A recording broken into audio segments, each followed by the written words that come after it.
Помощ за подрастващи с хранителни разстройства.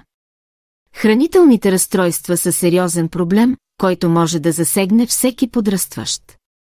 Ранната намеса е ключова за дългосрочното възстановяване. Момичетата са посклонни към хранителни разстройства, но и момчетата не са застраховани. Тайно ядене, преяждане, страх от пълнота и използване на лаксативи са само някои от признаците, които родители и специалисти трябва да наблюдават.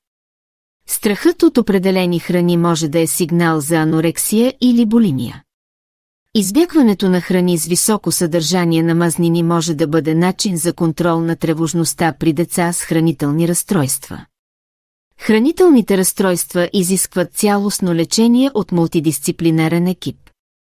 Лечението включва медицинска помощ за коригиране на метаболитни и медицински усложнения, както и психологическа подкрепа за справяне с отрицателните поведенчески модели.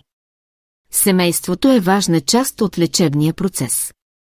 Активното участие на семейството в лечението и разработването на стратегии за справяне може значително да увеличи шансовете за възстановяване на подрастващите. Научете повече на линка в описание и коментари.